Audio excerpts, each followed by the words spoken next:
inscrever-vos. Vou pedir para que acompanhem a leitura que vamos fazer do livro Fonte Viva, Mensagem do Espírito Emmanuel, psicografia de nosso querido Chico Xavier. Havia aqui uma marcação, eu não vou usar, tá bem? Observemo-nos. E Emmanuel vai buscar no Evangelho, na primeira carta de João, neste caso, o seguinte versículo: aquele que diz permanecer nele deve também andar como ele andou. Aqui é um belo compromisso. A quem afirme viver com a bondade de Jesus e não hesita em atirar-se contra os semelhantes, através da maledicência e da crueldade. A quem assevere compreender o otimismo do Divino Mestre e não vacila em concentrar-se nas sombras do pessimismo e do desespero. A quem proclame a fraternidade do Cristo, incentivando a separação e a discórdia. Há quem exalte o trabalho incessante do Senhor na extensão do bem, acomodando-se na rede da preguiça e do comodismo. Há quem louve a simplicidade do eterno amigo, complicando todos os problemas da estrada. Há quem glorifique a paciência do sublime instrutor, agarrando-se ao pedregulho da agressividade e da intolerância. Se nos confessamos aprendizes do Evangelho, observemos os nossos próprios passos. Lembremo-nos de que o nome de Jesus está empenhado em nossas mãos. Assim, compreendendo, aperfeiçoemo-nos ao modelo divino. Quando o apóstolo nos declara: aquele que diz permanecer nele deve também andar como ele andou, deseja naturalmente dizer: quem se afirma seguidor de Jesus, de certo deverá imitar-lhe a conduta, buscando viver na exemplificação em que o Mestre viveu. Nossos pensamentos. E para tal, preparemo-nos individualmente para que, de forma coletiva, estejamos em harmonia. Posso afirmar para mim mesmo, e cada um de nós para si próprio: eu estou em paz. Sereno me encontro. A harmonia à minha volta a absorvo e me tranquilizo. Sereno nesta hora, vou unir meus pensamentos ao de todos nós. Mestre Jesus, escuta-nos nesta manhã, querido amigo. Desejamos a tua paz. Silenciamos nossos ruídos mentais para acolher-te de forma igualmente serena. Deixamos que estas blandícies, estas luzes, estes bons sentimentos nos unam a ti neste momento, querido amigo. Agradecemos a nossa medida, a oportunidade bendita de, nesta manhã, estarmos reunidos com outros companheiros que desejam também a paz. Isto nos conforta a alma. E nessa gratidão, Jesus, todos te rogamos, para que aquilo que de bom produzirmos em emoção, muitas vezes em contraponto com as emoções do mundo, que isso que produzamos beneficie outros irmãos nossos. Nós somos os primeiros beneficiados, o reconhecemos, Jesus. Mas outros irmãos nossos. Podemos rogar-te pelos nossos familiares, que beneficiarão também pelo nosso novo bem-estar. Mas pedimos-te também pelos anônimos, por aqueles que, por simplesmente, desconhecemos, mas são nossos irmãos, filhos de um mesmo Pai que nos apresentaste, Jesus. Então que eles também beneficiem deste nosso encontro. Em especial, aqueles que não nos desejam o bem, porque modificando-nos, estando mais pacificados, Jesus, nós retornaremos com boas emoções a quem quer que seja. Que a tua paz assim permaneça conosco, intuindo-nos, abrindo nossas mentes e corações para acolher a importância dos conhecimentos espirituais. E assim iniciamos o encontro desta manhã, na certeza de que permaneces conosco. Muito obrigado, Jesus. Muito bom dia a todos. Bom dia. Que bom. Estou vendo gente nova e gente que eu já não vi há algum tempo, e isto enche meu coração também. Muito obrigado pela presença. Eu digo naturalmente que depois de uma oração nós podemos fazer silêncio, aguardar algum tempo. Porque falar com Deus, falar com Cristo, falar com o nosso mentor, com o nosso anjo da guarda, com o Espírito, o Santo, que quisermos, permite-nos dialogar e sermos francos. Mas depois o silêncio faz-nos ouvir, sentir as intuições. Então poderíamos ficar em silêncio, mas não foi esse o trabalho que nos propusemos nesta manhã, todos nós viemos para estudar. Eu primeiro vou-vos dar as notícias, okay? Algumas notas, e depois vamos fazer um trabalho um pouco diferente do habitual, mas eu explico a seguir. Então, recordar que a casa não é apenas um refúgio de madeira ou alvenaria. É o lar onde a união e o companheirismo se desenvolvem. Com alguma emoção, e eu registro isso também, sei que esta imagem do carinho entre um casal, provavelmente com muitos anos, alguns de nós podemos sentir alguma saudade daquilo que não temos, alguns de nós já tivemos. É tocante ver este abraço. Eu gosto muito desta imagem. Mas mesmo para quem não tem ou não pôde conseguir ou que já não tem, abracem na mesma. Isto é que é maravilhoso, porque os nossos sonhos, eles estão vivos. Aquilo que a gente deseja acontece. Então, se eu quero doar amor a alguém, pode ser um pai, pode ser uma mãe, um irmão, não importa. Este abraço fraterno que vocês estão a ver aqui na tela, que nos sensibilize e nos permita não ficar tristes, mas saber do potencial que nós temos de amar. Está bem? Então, vamos dar notícias. Quem quiser acompanhar os estudos, basta inscrever-se no YouTube, enviar para alguém, estejam à vontade. Ok? Tudo bem? Depois, notícias, notas. Vamos estar abertos, não vamos? Vamos ter uma atividade diferente? Vamos promover alguma coisa? As notificações estão no Facebook. Estejam à vontade, está bem? Depois, estudo. Gente, estudar é maravilhoso. Mas hoje não sei porque dá-me vontade de dizer uma coisa um pouquinho diferente, está bem?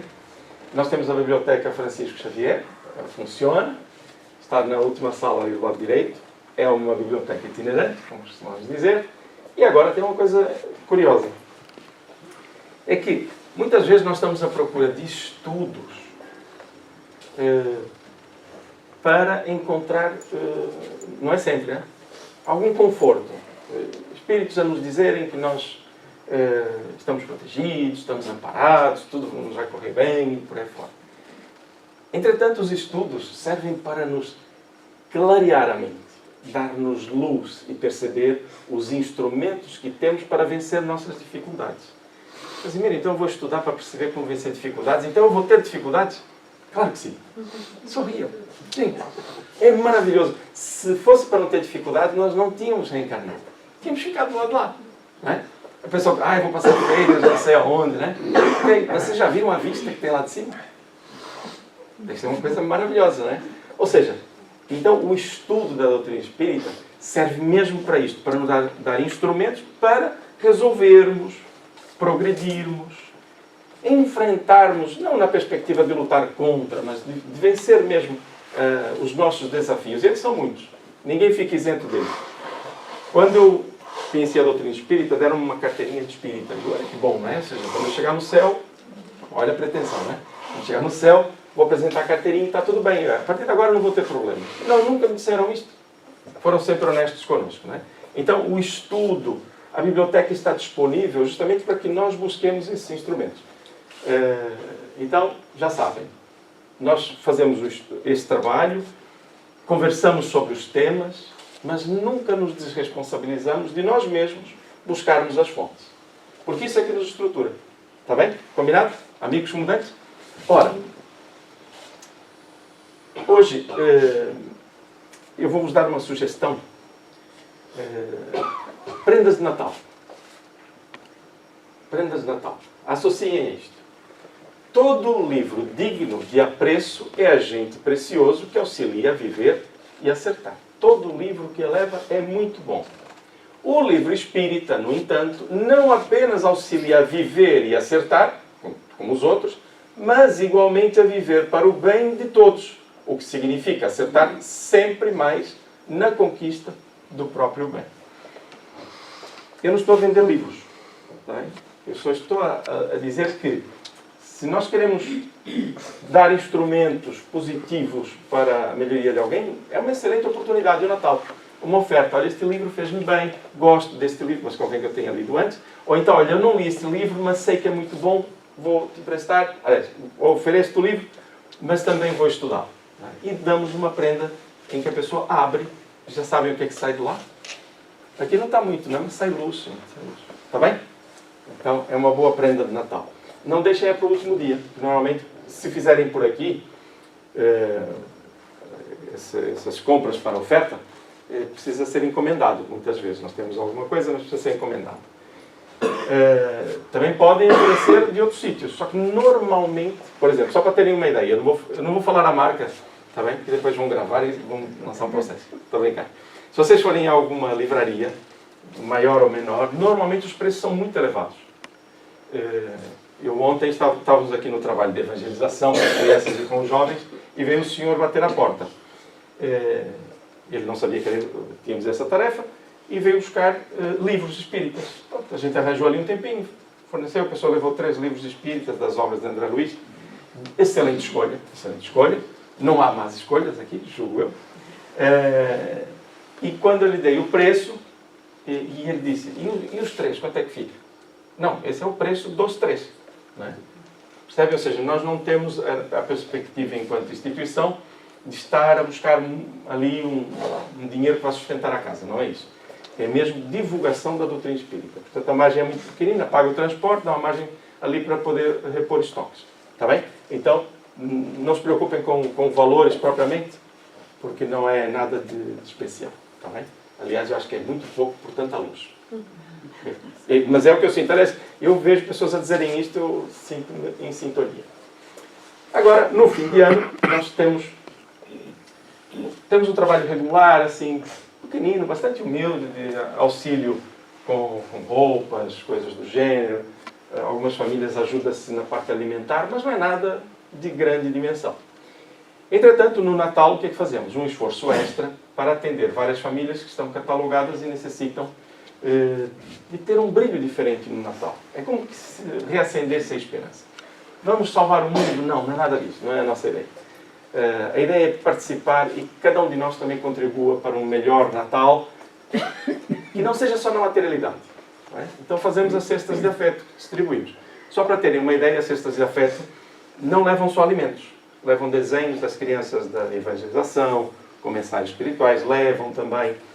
E, aliás, as crianças é que fazem os desenhos para isso. Não é que elas fazem desenho e depois estão lá dentro. Não. Elas têm um tempo para desenhar, sabendo o que é que vão fazer. Tá bem? Depois elaboram... São as crianças que, normalmente, elaboram essas cestas, os jovens, os pais, e elas sabem o que é que estão a fazer.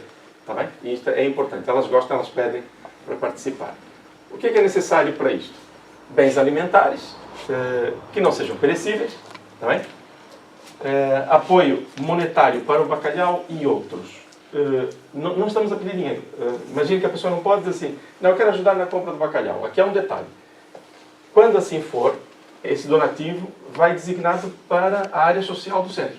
Tá bem? Ou seja, identifiquem mesmo assim. Combinado?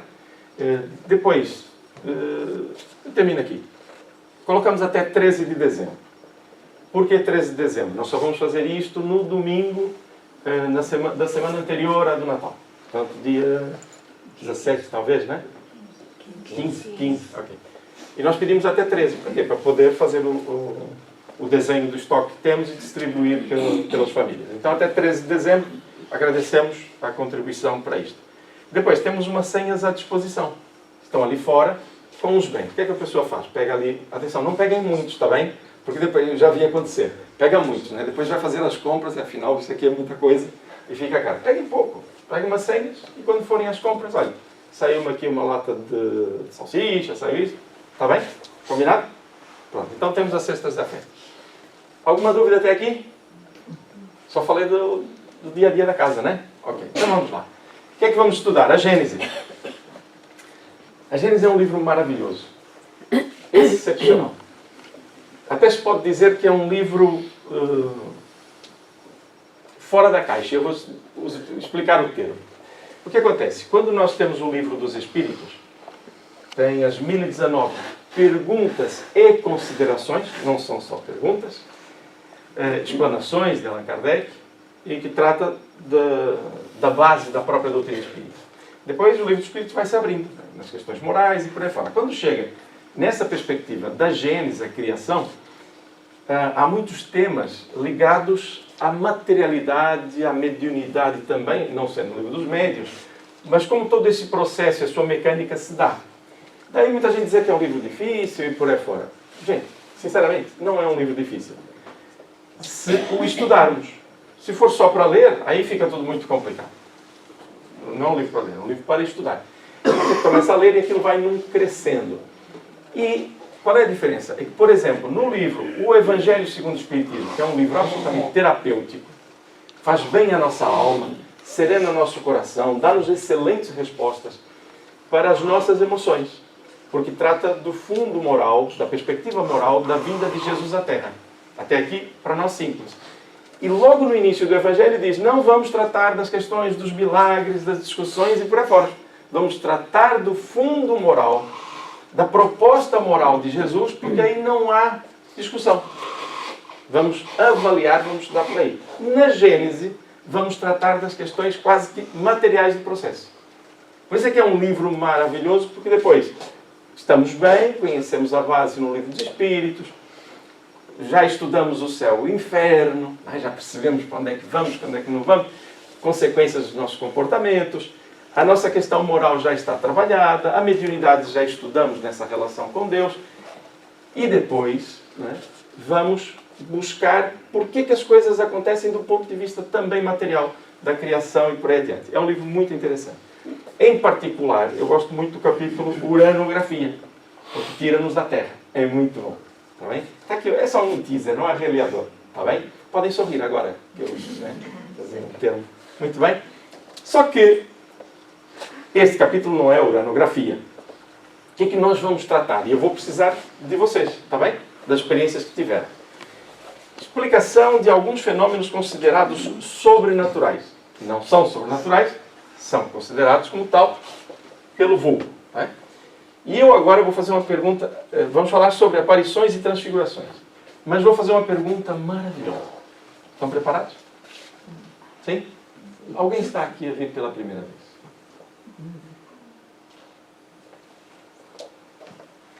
Olá, Mauro. Já falei de si hoje. Que bom. Já falei do respeito. Muito bem. Então, partindo do pressuposto que o nosso Mauro também já conhece de Espiritismo, nós não vamos fazer assim nenhum retrocesso em termos de informação geral. Vamos falar, e vamos fazer o trabalho hoje de forma um pouquinho diferente. O que acontece?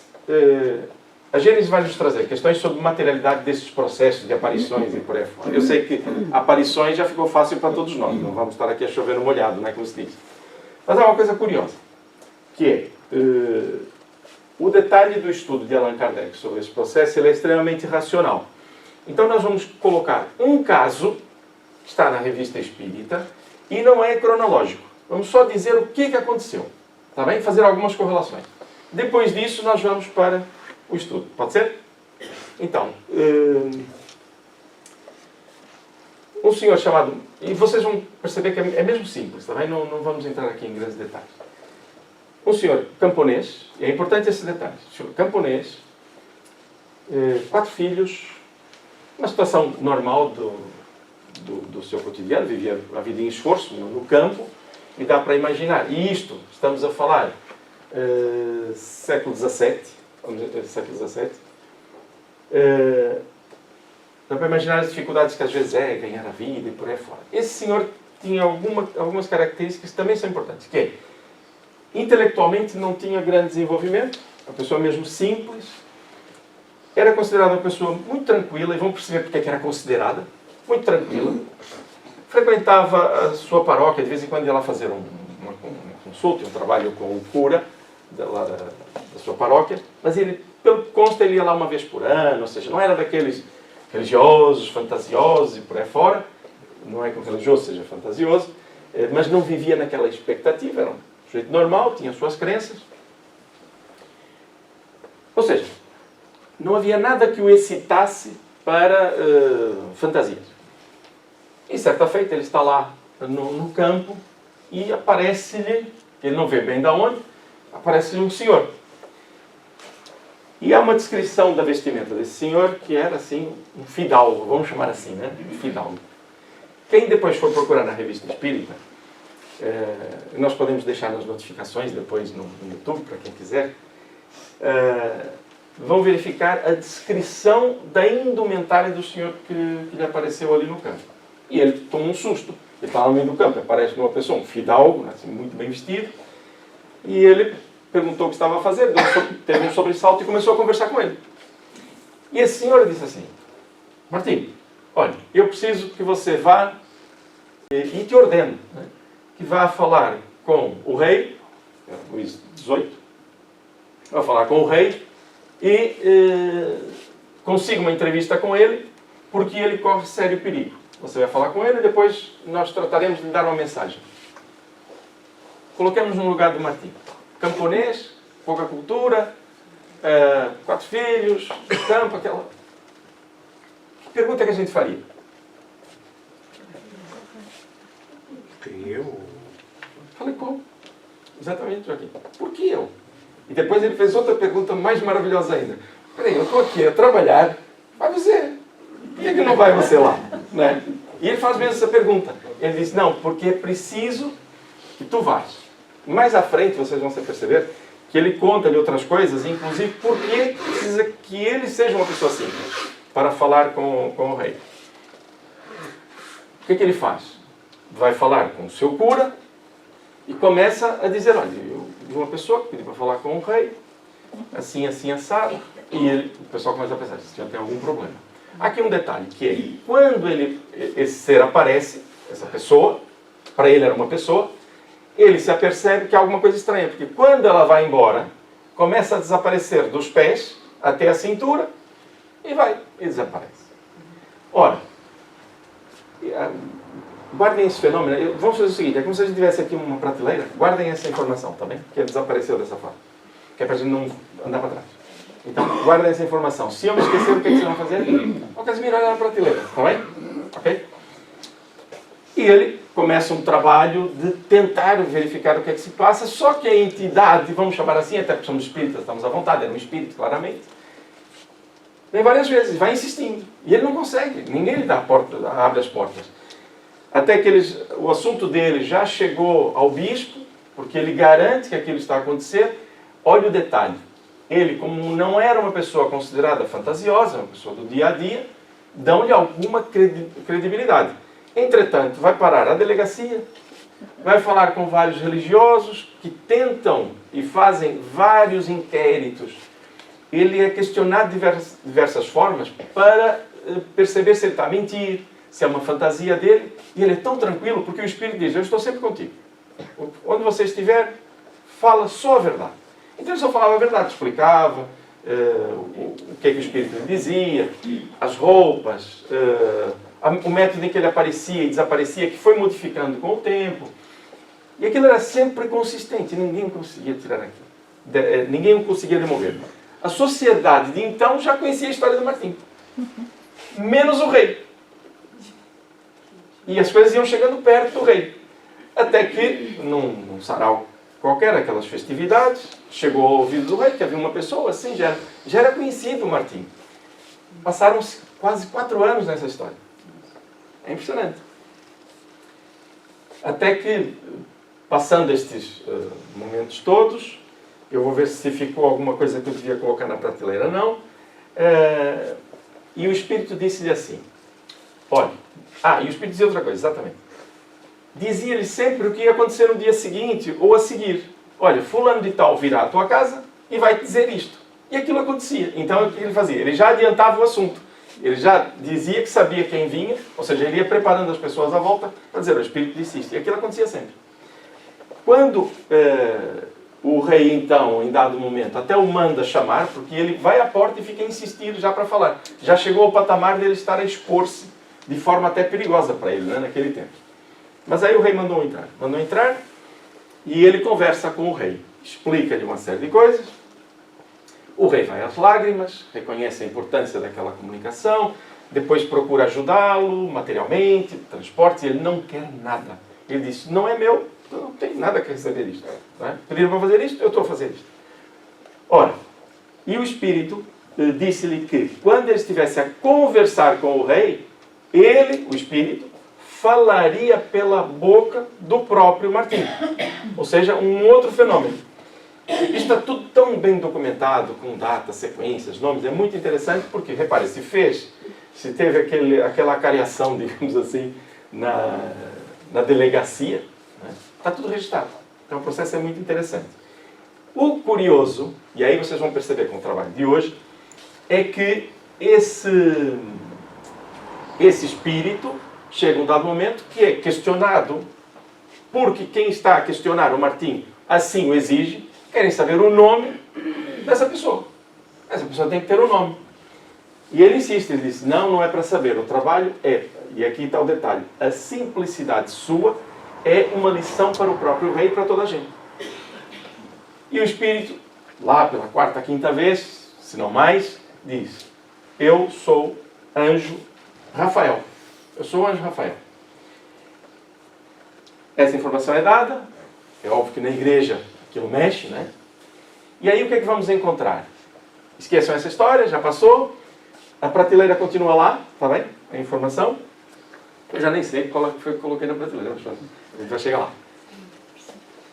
Aí a gente vai à Bíblia e tem um caso de um senhor chamado Tobias, em que está relatado um processo muito semelhante. E adivinha o nome do Espírito? Anjo Rafael. Muito bem, vocês acertaram. Anjo Rafael. Ou seja, há aqui uma repetição com algum fundamento. Só um detalhe. Quando a gente fala a Bíblia, às vezes a gente pensa que o Antigo Testamento e o Novo Testamento são a Torá, que eu vou chamar o livro sagrado dos judeus, e depois o Novo Testamento. Não é bem assim. Por quê? Porque na nossa Bíblia cristã, vamos chamar assim, acrescentaram-se livros que não estão na Torá. Um desses livros são os Deuteronômicos, que tem essa história de Tobias. Nós encontramos no nosso, por estar na Bíblia cristã. Tá bem? Essa história de Tobias. Pronto. Dito isto, este é um dos infindáveis casos de aparições. Uns mais registrados, outros menos. E isto, eu não sei se alguém já teve uma experiência destas, já pode ter acontecido conosco. Desde aquele momento mais simples, em que um familiar que eu amo muito partiu.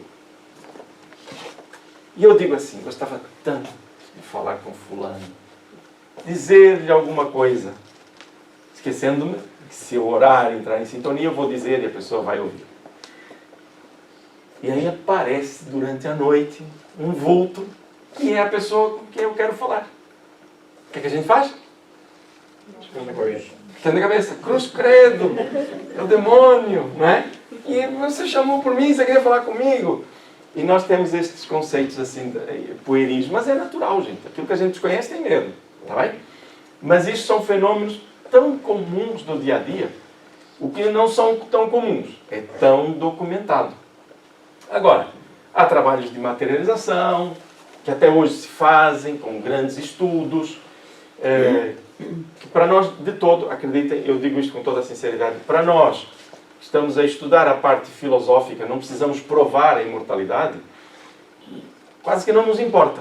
Mas é interessante saber que materializa-se aquilo que nós estudamos. Tudo bem? Ora, então não é esse o tema que nós vamos entrar. É consequências para nós dessas aparições. Que não estamos, só fazer essa referência, não estamos a falar de materializações. Estamos a falar de aparições. Mas Casimiro, não é a mesma coisa? Não está a adensar a matéria? Sim, mas não é esse o tema. Ok? Então nós vamos agora tratar deste capítulo, né? E trata das aparições e transfigurações. Ok? Transfigurações é quase zero aqui, porque não vamos avançar muito. Então, já temos uma história? Ok? Se alguém duvidar, não tem problema nenhum, porque eu sei que não duvido.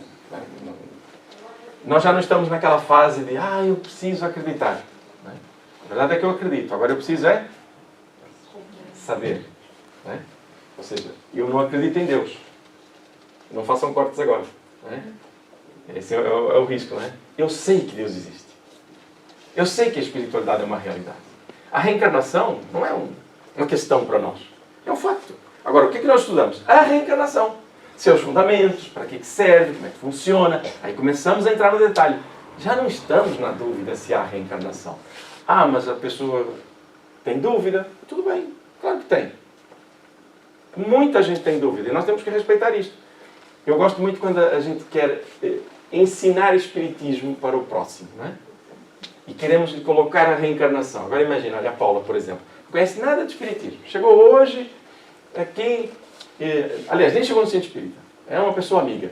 Olha, que você, antes de encarnar, já aí os termos ficam um pouco estranhos, né? Antes de encarnar, você reuniu-se com os seus pais. E eles nem tinham nascido ainda. Imagina o tempo que você está programando a tua reencarnação. Aí você, como espírito, tomou e organizou biologicamente o desenvolvimento do teu embrião e você é que o coordenou e agora tu estás aqui. A pessoa vai dizer, bom, ou interno meu, porque eu vi isso, ou agradeço porque ouvir é melhor do que não ouvir, né? Ou então vou sair de fininho. Ou vou internar o Casimiro, ainda tem essa hipótese. Por quê? Porque nós precisamos entender que se há coisas que nós não temos como base, aliás, nem queremos ainda compreender, que seja difícil todo o resto. Repare, nós estamos a falar aqui de aparições. Toda a gente aceitou bem, não aceitou? Agora imagine que quem está a ouvir é um conjunto completamente diferente de pessoas. É uma empresa, o tema é materialidade, seja como for.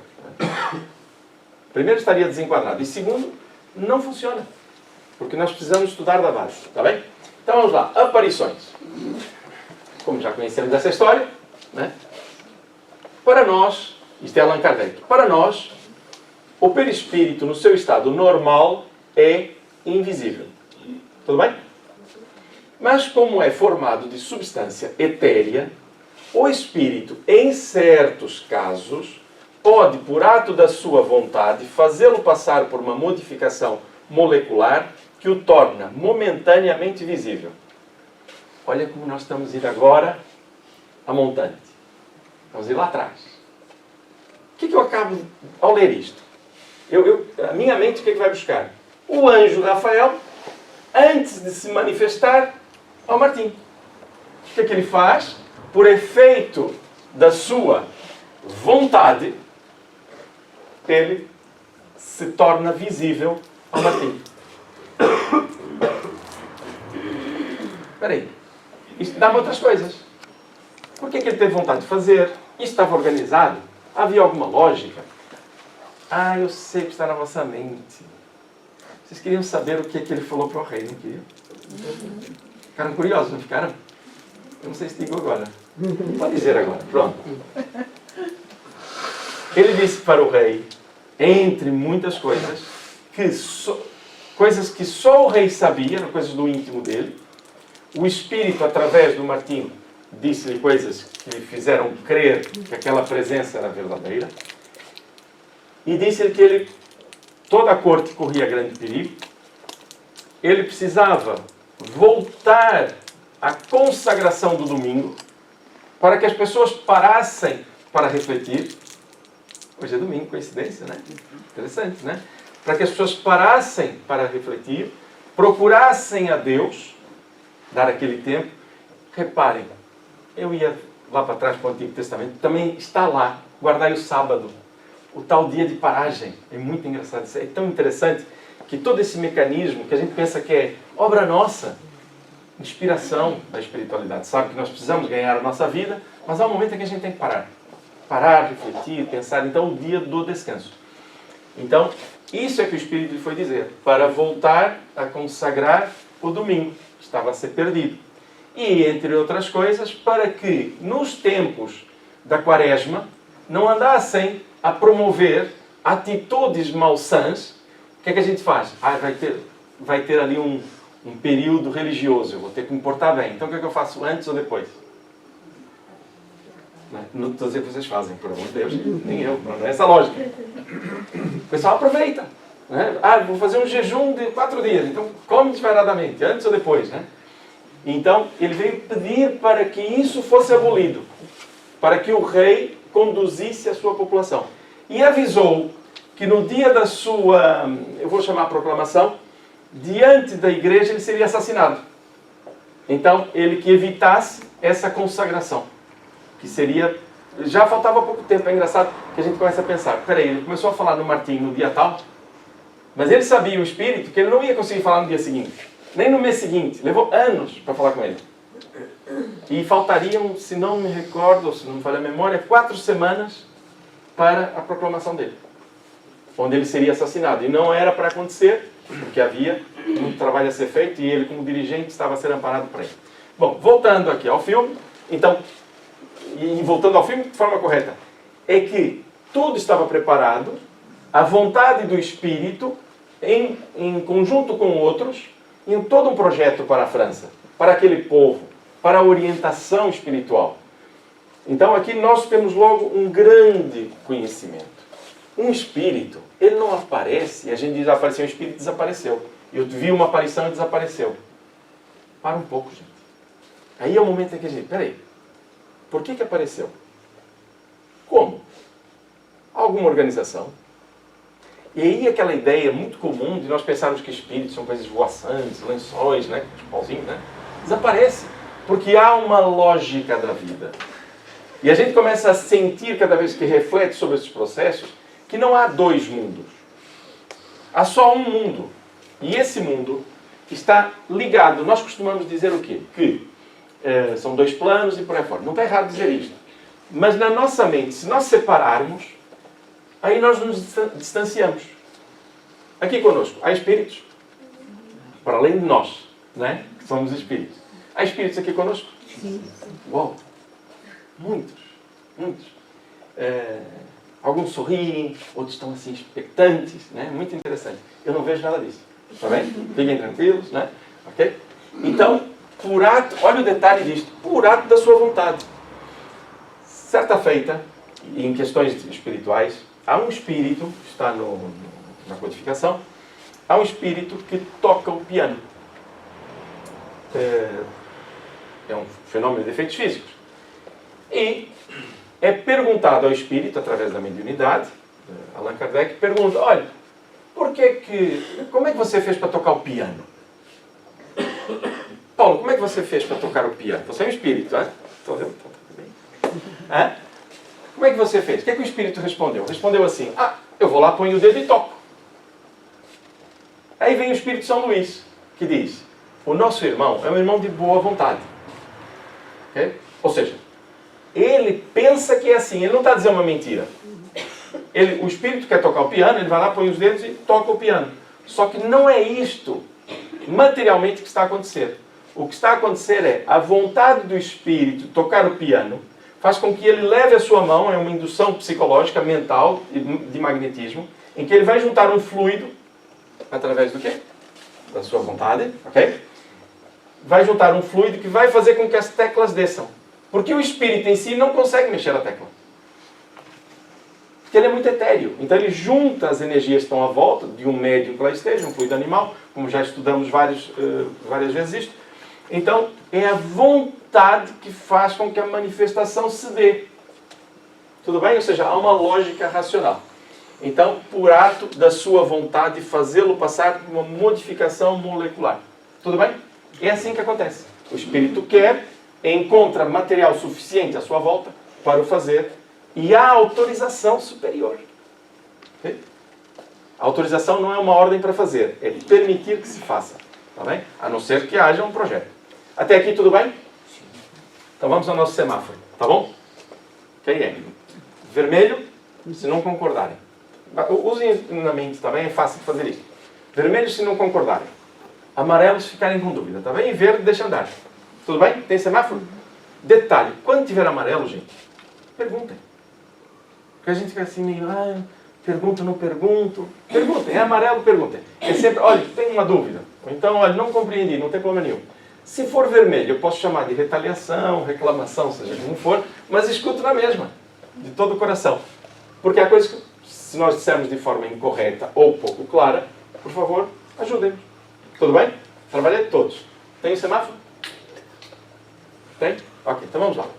O que Allan Kardec vai continuar?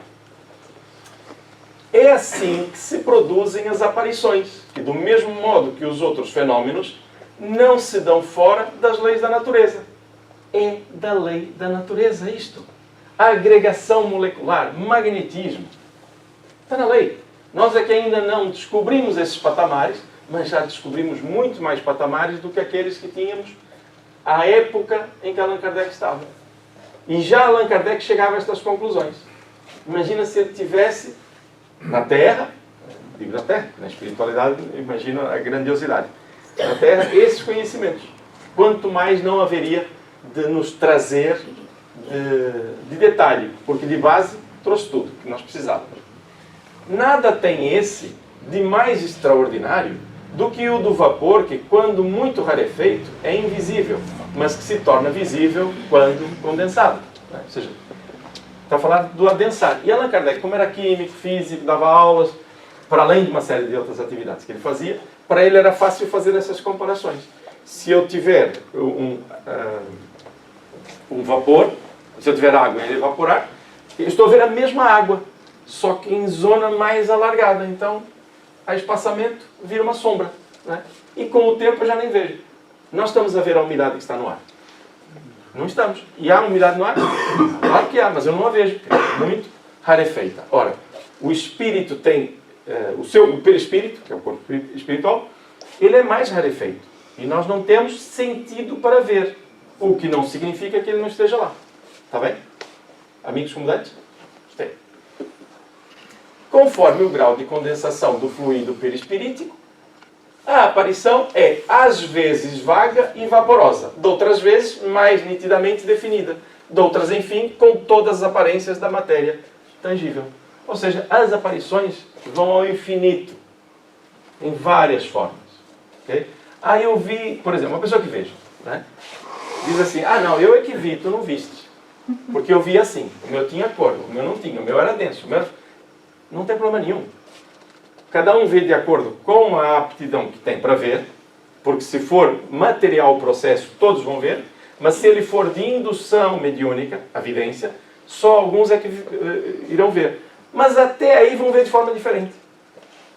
Não necessariamente veem da mesma forma. Por exemplo, se eu, com o meu astigmatismo ou miopia, vou enxergar as coisas de uma forma, e a pessoa que vê mais nitidamente, vê a mesma coisa, mas com outros contornos. Está bem? Simples assim? Não tem segredo nenhum. Então, cada um vai ver como vê. O que não significa que o do outro está incorreto ou coisa assim. Tudo bem? Sim. Amarelos? Não? Ó. Pode mesmo chegar até a tangibilidade, o toque, real, ao ponto de o observador se enganar com relação à natureza do ser que tem diante de si. Okay? Como eu não quero entrar na questão da materialização, porque isso dá uma vida, né? Mas a questão da temperatura, da cor viva, é uma realidade. O sentir a respiração é muito curioso.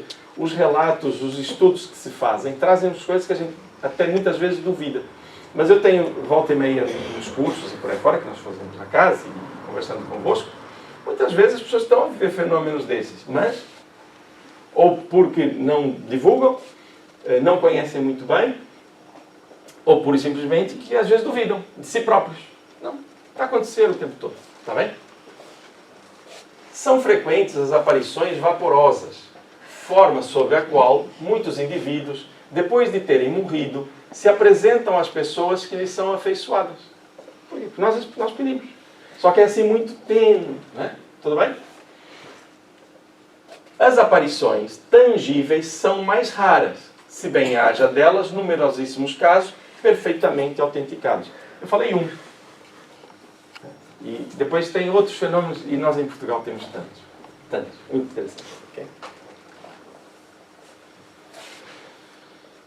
Se o espírito quer dar-se a conhecer, imprime ao seu envoltório todos os sinais exteriores que tinha quando vivo.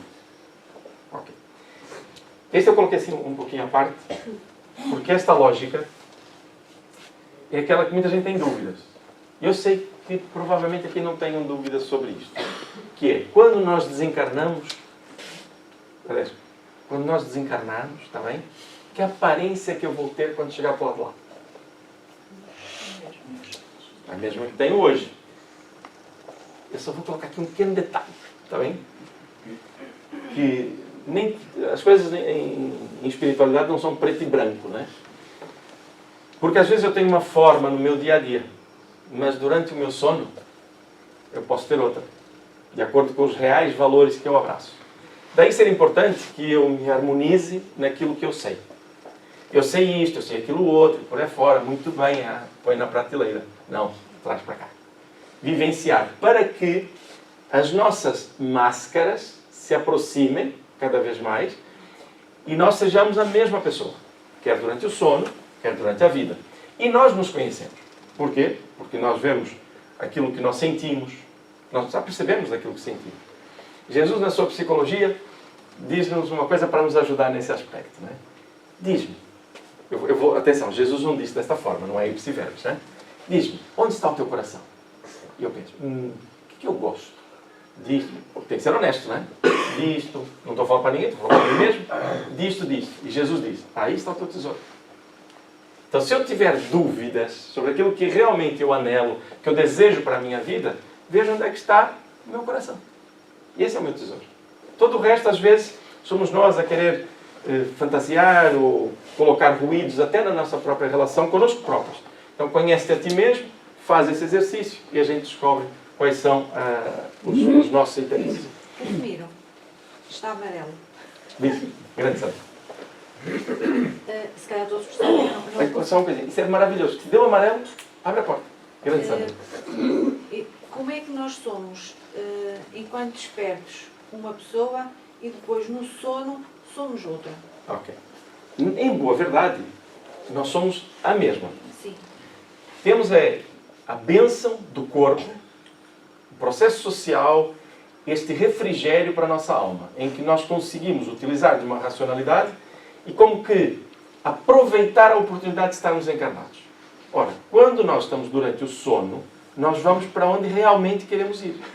E aí a gente, por exemplo, se tiver coisas boas, a gente diz, sonhei com isto, fui não sei aonde, que maravilha, acordei tão bem. Raramente lembramos das palavras, é o comum, já falamos também sobre isso, depois podemos tratar do tema.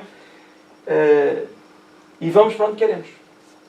Daí muita gente dizer assim, eu vim aqui a este lugar, eu já estive aqui alguma vez, foi em outra encarnação. Não, pode ter sido em outra encarnação. Mas se a encarnação foi há 100 anos ou 200, o lugar provavelmente não tem a mesma aparência. Eu é que fui lá na noite anterior, na semana anterior, porque eu estava com vontade de ir lá. Às vezes nas férias acontece. Muitas vezes, né, ter essa situação. Ou seja, eu tanto vou para onde eu quero, como também apresento-me como realmente eu sou, durante o sono. Mas porque não tenho o corpo a moldar. Ou seja, eu sou a mesma pessoa. Só que estou, por exemplo, a lidar com crianças, eu entro no mundo delas, né? Se eu estiver a lidar com um órgão federal ou do Estado, apresenta-se de outra maneira. Está com amigos de outra. Percebe a ideia? Ou seja, eu vou estar de acordo com o ambiente. Então, para onde eu for, é assim que eu lá estarei. Então, a forma que nós temos quando desencarnamos é exatamente esta. Está bem? Não está programado, julgo eu, se eu cair aqui para o lado agora, eu vou me levantar e vou, olha o Casimiro. Está bem? Eu sei que eu não acabei preocupado e tal, mas eu vou ver-me tal como eu estou até a vestimenta. Esse é o padrão normal. Okay? Por isso é que é bom que nós sejamos mesmo cada vez mais serenos, pacíficos, nos respeitemos a nós próprios, respeitemos o próximo, para que tenhamos esse sentimento apaziguador dentro de nós. Para que tudo seja sereno. Costuma-se dizer que a morte chega em boa hora. E que boa hora é essa? É que nós estejamos em paz, não estejamos revoltados, nem com mágoas e por aí adiante. Então, quando nós desencarnamos, temos a mesma forma. Isto de uma maneira geral. Está bem? Tudo bem? O Joaquim está amarelo. Estou amarelo. Mas não é na cor, né? Você está muito bem, gente. Muito bem. Então quer dizer que quando acontece um pesadelo, Pesadelo, sim. portanto, julgo eu que não será vontade nossa, não é? Não será. Não é? E se queria dizer alguma coisa, será algum aviso de que. Pronto. Pode estar acontecendo qualquer coisa, né? Pronto, e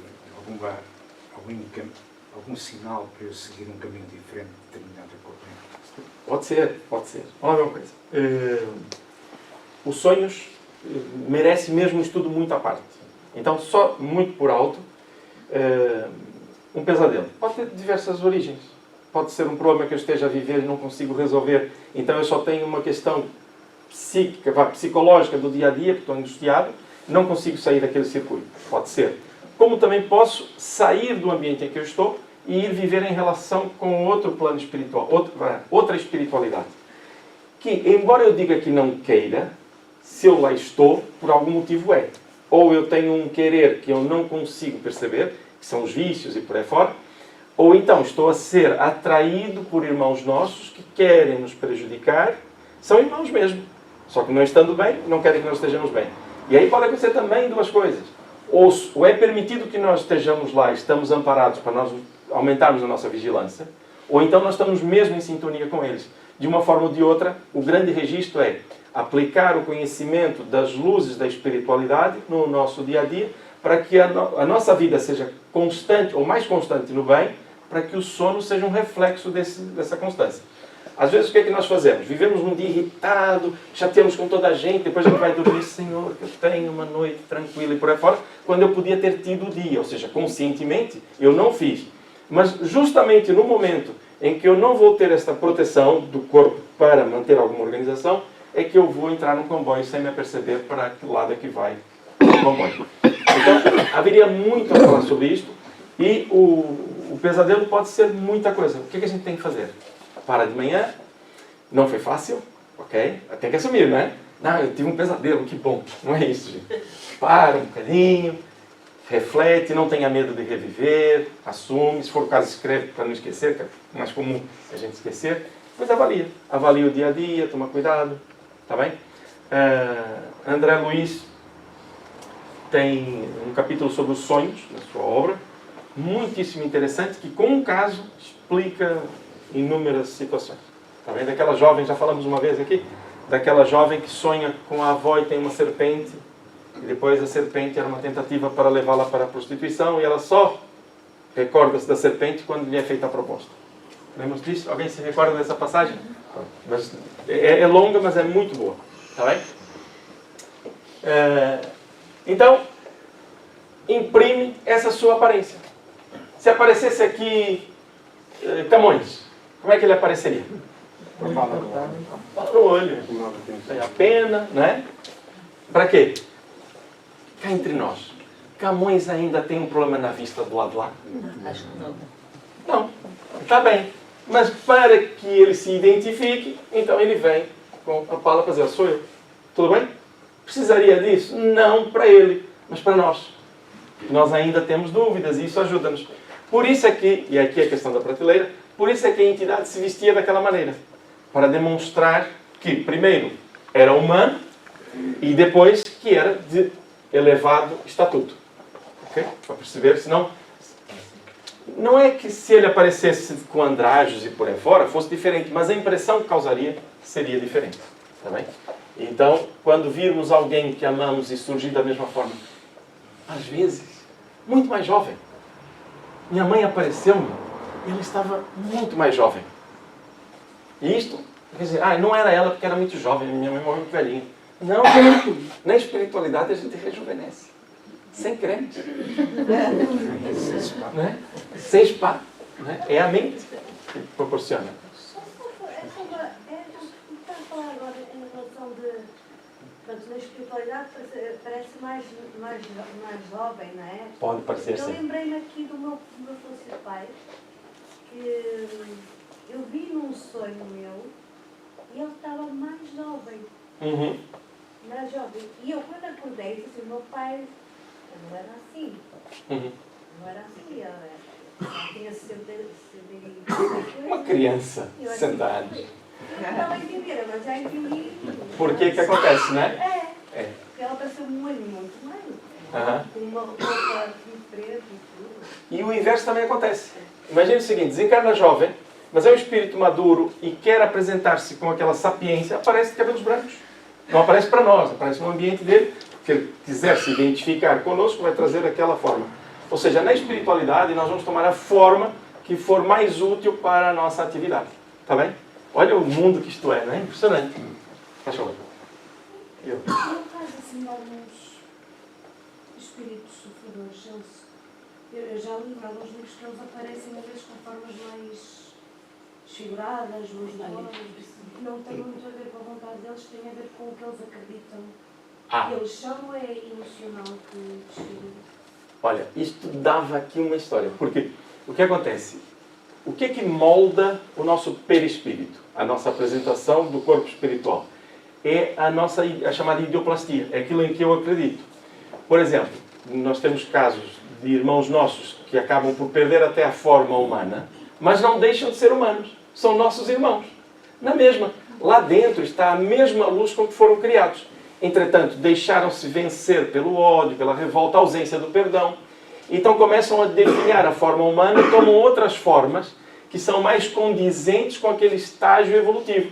Por exemplo, é muito comum a questão da licantropia, em que às vezes aparecem na figura de cães, de lobos, no caso da licantropia, de lobos.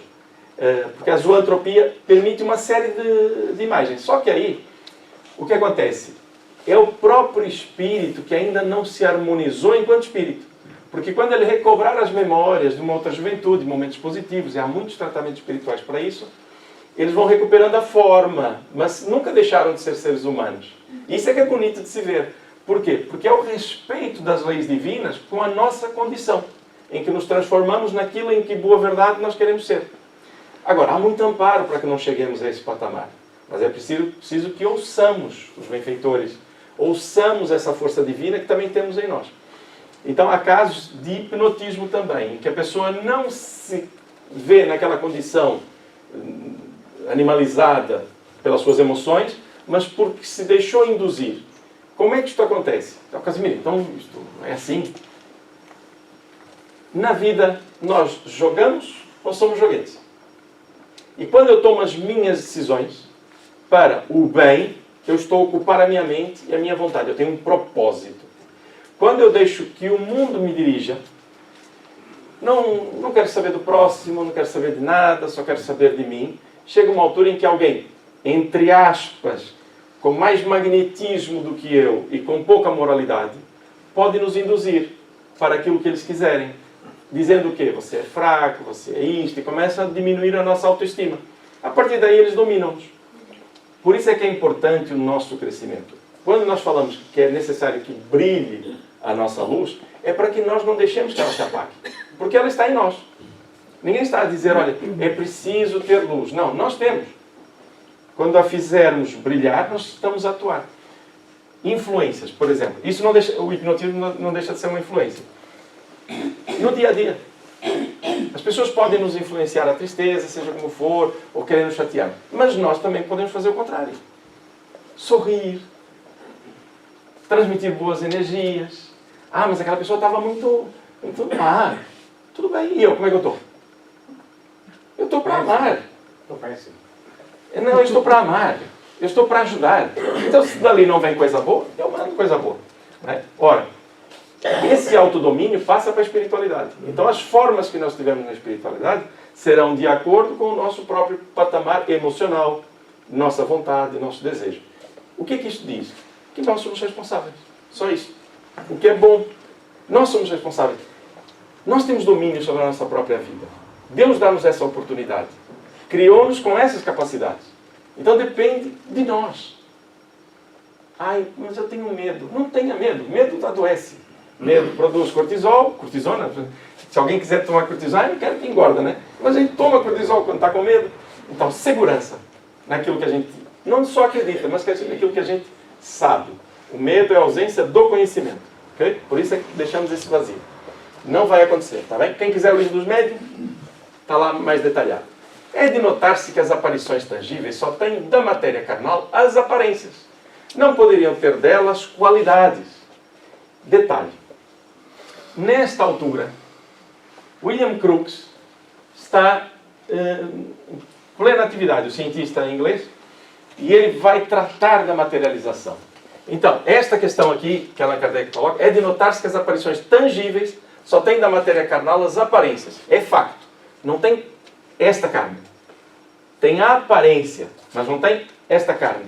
Mas, dirão assim, mas se tocar, tem calor, sente-se a pele, sente-se. Mas não tem as características fundamentais para a organização tal como está aqui. Daí Allan Kardec dizer, não poderiam ter delas as qualidades. Okay? E diz, em virtude da sua natureza fluídica, não podem ter a coesão da matéria, porque em realidade não há nelas carne. Leia-se que, do nosso ponto de vista, quando estamos a ver uma materialização, não estou falando da aparição, uma materialização, nós tocamos e dizemos, não, isso não está correto. Não, está correto do ponto de vista que Allan Kardec está a tratar. Não é a questão da carne continuar ali. Se o espírito se materializa aqui, através do fluido de alguém, o que vai acontecer? Mal cesse o fornecimento desse fluido, de forma organizada, convém, senão é perigoso, o que acontece é que o espírito continua a ser espírito, mas aquele corpo desaparece. Mas e se ele deixar um bem material? Uma agregação molecular? Um vidro? Esse permanece. Por quê? Porque é da própria matéria, não é do ambiente celular do corpo físico. Fui longe, né? Ele coletou fluido. Amarelo. Ele coletou do planeta, do fluido do planeta. E o fluido animal à volta, né? Tudo bem? Então o que é que nós vamos... Faz favor. Então, aparição Bem. e materialização são distintas. São... Atenção. São muito semelhantes. São muito semelhantes. E aparentemente pode ser a mesma coisa, mas não é. Por quê? Porque aqui, por exemplo, numa aparição, nós não vemos uma pessoa numa sala, não vemos aquele fluido adensar a matéria, porque este espírito que se apresentou, ele era visto pelo Martim. As pessoas não viam o Martim. Quem via era o Martim. E a pessoa vai dizer assim, mas isso é evidência. Claro, as coisas se misturam um pouco, não deixa de ser evidência, o espírito está a falar com ele. Né? Só que ele apresentava-se de uma forma material para o ponto de vista do Martim, que tinha aquela capacidade. Entende? Ou seja, isto tudo se mistura um pouco. Por isso que eu estava a dizer aqui, as informações de umas ajustam-se às outras. Está bem? Mas é uma condensação que, neste caso, o Martim podia ver. Porque se for uma materialização, todos podem ver. Na verdade, está na intensidade desse adensamento. Por exemplo, quando Jesus aparece para Maria Madalena, ele diz, Maria, não me toques, porque eu ainda não fui ao Pai. Ele não estava adensado o suficiente para que ela tocasse. Quando ele se encontra com os discípulos, que até chega aquele centurião e fica chocado, porque tinha visto ele ser crucificado, né? Sim. Qual é o nome daquele discípulo que não acreditava? Tomé chega, fica espantado e ele fala, me toca. E ele mostra as chagas. Né? Ali ele estava realmente materializado. Era possível tocar nele. Essa lógica é que depois... O principal aqui é que nós busquemos a percepção desta gradação enorme de fenômenos. Então, desde a aparição, não é? Nós temos uma outra linha, não é? Que é a transfiguração. Ou seja, tudo isto, Jesus, quando se transfigura no Monte Tabor, ele tem duas coisas. Tem a aparição de Elias. Você recorda quem está lá? Moisés. Moisés também estava. Moisés. Estou a brincar. A aparição de Elias, que é comentado depois. Moisés. Até querem fazer as tendas. Sim. Os discípulos querem fazer as tendas. Ou seja, é uma aparição, mas os discípulos viram. Então, eu não posso dizer que seria uma materialização, porque em momento algum se fala em toque, por aí fora. Então é muito interessante perceber isso. Mas por que tudo isto? E aqui é o que nos importa. Nós já não duvidamos disso. O que estamos a fazer é estudar os processos.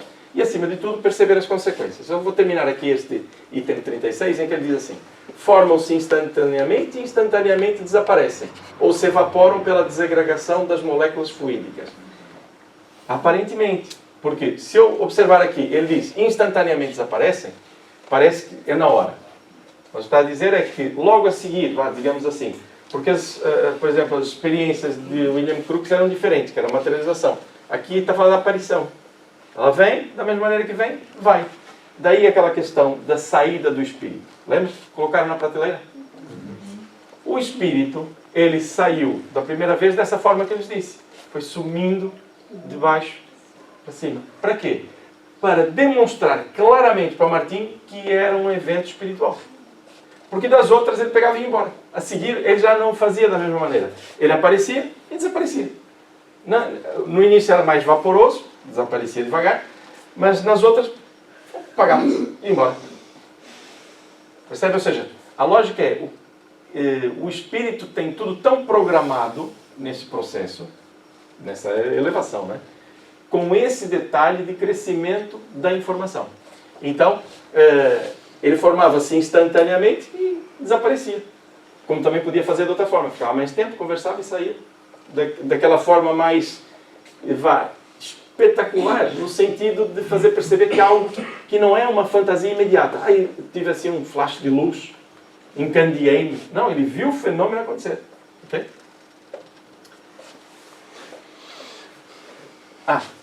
Vocês vão encontrar isto no estudo, tá bem? Que é as materializações prolongadas por William Crookes com Kate King, que era o espírito, né?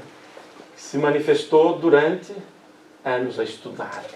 É muito, muito bonita a história de William Crookes. Enquanto pessoa, enquanto cientista, mas ele tratava de materializações. Por isso, eu acho... Vamos perdoar isto, né? A nota da editora leva, quando estivermos a estudar, leva a falar das materializações. Quando Allan Kardec está a falar das aparições. Okay? Parece a mesma coisa, não é? Mas tem ali aquelas nuances e aquela gradação toda. Tá bem? Os seres, já agora, os seres que se apresentam nessas condições não nascem nem morrem como os outros homens. Aparecem, desaparecem. São espíritos. Okay? São vistos e deixam de ser vistos, sem que se saiba de onde vêm, como vieram, nem para onde vão. Faz lembrar a conversa de Jesus com Nicodemos, né? O espírito sopra e o homem não sabe de onde ele vem. Ninguém os poderá matar, nem prender, nem encarcerar, visto carecerem de corpo carnal. Atingiriam o vácuo os golpes que se lhe desferissem. Gente, é tão interessante porque, voltando à época do Cristo, nós vimos Pedro estar preso, vimos os relatos, e de repente quando ele olha, dentro da cela tem lá um espírito. E não é uma materialização. Entretanto, as chaves vão caindo, ele vai abrindo e as portas vão... E o espírito vem, viemos te buscar. E depois, lá fora, diz, olha, agora estás livre, vai. E desaparece. É uma aparição. Tudo registrado. Mas naquele tempo inventavam muitas coisas. Eu também posso acreditar nisso, não é? Mas, para além de serem realidades, hoje nós temos inúmeros outros testemunhos. Tal o caráter dos agêneres. Vamos fazer uma coisa. Eu não vou falar dos agêneres, sabe por quê? Porque este vai criar ruído. Vamos falar muito sobre isso. Eu já falo agora dos agêneres. Mas não vamos. por causa da hora. Talvez já são 11h11, então não vamos. Para a semana, olha. Para a semana, está bem? É tema livre para a semana. Olha, quem quiser falar de Agênesis pode falar. Ou então para o ano. Olha, vou colocar aqui uma imagem que vocês gostam muito. Eu gosto muito. Dúvidas? Menos dos agentes. Alguma questão que queiram colocar? Com que intenção é que os espíritos aparecem? Com esta mesma, por exemplo, falamos do caso do Martinho, com um objetivo, nesse caso coletivo, para auxiliar. Mas muitas vezes para nós surgem para nos dar provas da existência da espiritualidade. Depois, o que é que nós fazemos com as provas da existência da espiritualidade? Aí depende de nós. Eles fazem a parte deles e nós precisamos fazer a nossa. Que é, muitas vezes o que é que eu faço? Eu sei uma verdade, mas não aplico à minha vida. Mas eles fizeram a parte deles, numa tentativa de auxílio. E há uma proposta que Jesus conta nas suas passagens, em que Abraão recebe Arão e ele diz, meus filhos estão lá embaixo, afinal a vida acontece, eu quero escrever, quero dizer o que é que se passa. Ele, não, ele tem as escrituras, vocês não vai lá. Eles têm as escrituras, eles têm as leis. Ou seja, é possível que haja as aparições. É possível. Entretanto, chega um momento em que 2 aparições já não é preciso. É só uma lógica. Pode aparecer 2 ou 3 vezes, não é isso que eu estou a dizer que não acontece. Estou a dizer que o importante é o que a gente aprende com essas experiências. Vejam Allan Kardec. Ele podia ter visto mesas girantes e ficava se divertindo com toda a gente. Ele disse, não, aqui tem uma lei. Eu não conheço essa lei, vou estudá-la. E estamos hoje, no domingo, aqui, a falar sobre a vida de Jesus, sobre os conceitos que Jesus viveu e compreendendo como é que aqueles processos de Jesus não eram sobrenaturais, faziam parte das leis da natureza. E Jesus disse, vós sois Deus, podeis fazer isto e muito mais. Está bem? Então, eles aparecem como para dizer, olha, há um mundo espiritual. A vida continua. A vida continua. Para nós já não é uma dúvida. Agora, o que nós fazemos com aquilo que sabemos, aí já é um outro capítulo. Está bem? Obrigado, Rosário. Obrigada. Então vamos encerrar, tá bem? Porque o vermelho está no micro-ondas, né? Muito bem.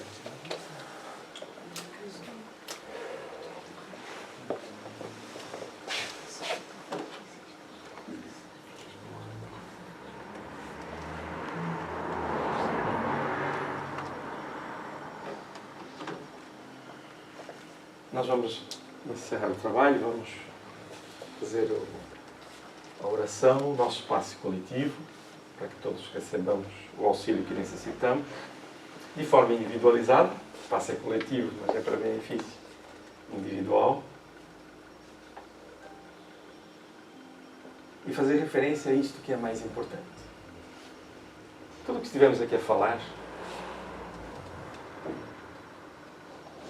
vamos dizer que quase todos nós já sabemos isto, ter aqui alguma margem, mas imaginando que todos já conhecemos isto, não é o conhecimento que se acrescenta. É a estrutura que vai fazer com que nós, sabendo estas coisas, lá fora, diante das dificuldades, das relações, nós olhemos para além daquela forma imediata. Observemos que no mundo nós estamos amparados. É facto. Nós temos o nosso trabalho a realizar. E esse trabalho está cá dentro de nós, na nossa renovação. Então eu vou ver um filho que tem alguma dificuldade e vou refletir. Que esse meu filho, tanto quanto eu, nós não estamos sozinhos. Há um mundo maior. Há um objetivo. Eu tenho um problema com uma pessoa que não me quer bem, eu tenho problema com o pai, com a mãe, com o irmão, não importa. Um companheiro de trabalho, um patrão, um funcionário. Mas tudo isto está dentro de um mecanismo muito maior, espiritual. A matéria é apenas adensa a proposta da nossa vida. Então conhecer estas coisas levam-nos a refletir. O que teria Jesus nos dito se nós soubéssemos aquilo que sabemos hoje? E Jesus foi muito claro naquele tempo.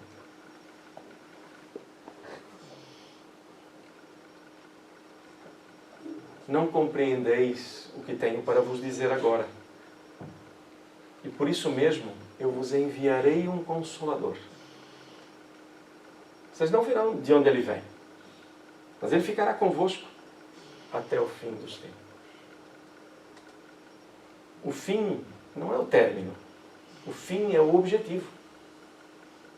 Até que esta fase evolutiva se conclua e a vida vai continuar em nova fase. Então leva-nos a refletir sobre o quanto Jesus,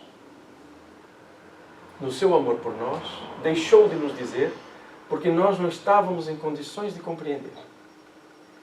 E hoje compreendemos um pouquinho, muito pouco.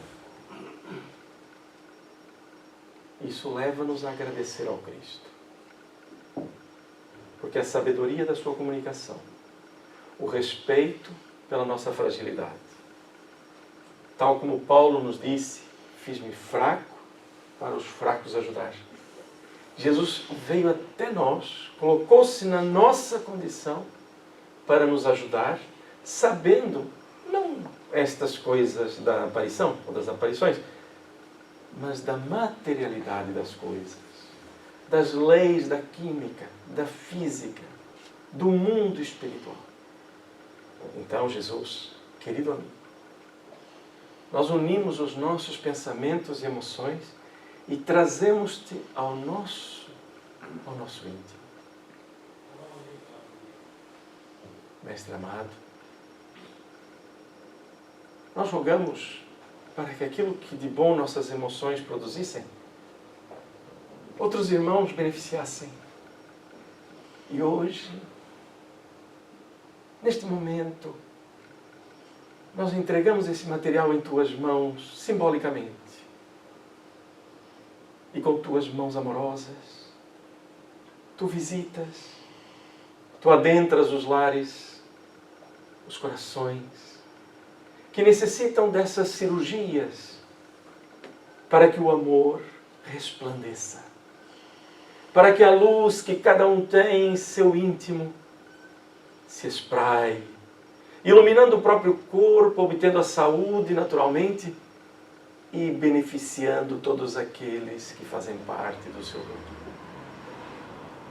É assim, Jesus, que tivemos como nosso médico. O médico de nossas almas. Colocando o medicamento certo, na dosagem correta, no tempo adequado. Estes conhecimentos, Jesus, são tão simples, mas ao mesmo tempo são muito importantes, pois que eles dão substância à nossa proposta de mudança. Aliás, a tua proposta, que nós procuramos aceitar. Neste momento, teus mensageiros nos abençoam. Iluminam nossas mentes nesta hora. É o nosso anjo da guarda aqui, é o nosso familiar ali. É assim que nos encontramos, recebendo este auxílio, cujas mãos que trabalham, essa luz que recebemos são as tuas.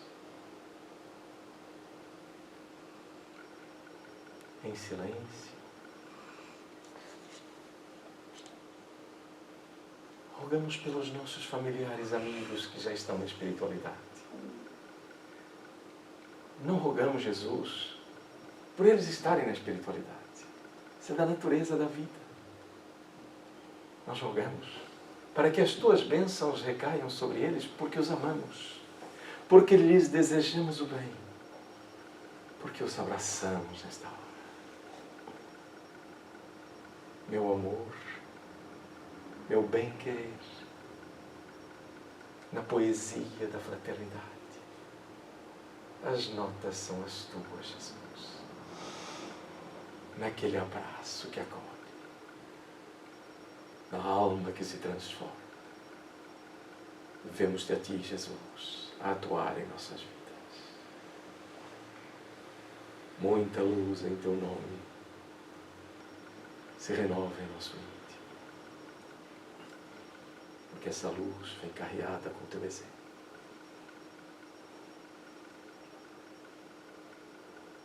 Na tarefa desta manhã, Jesus, levaremos a tua paz, para que a tua paz seja a nossa forma de estar, desejando o melhor para o nosso próximo, desejamos que vivas em nós.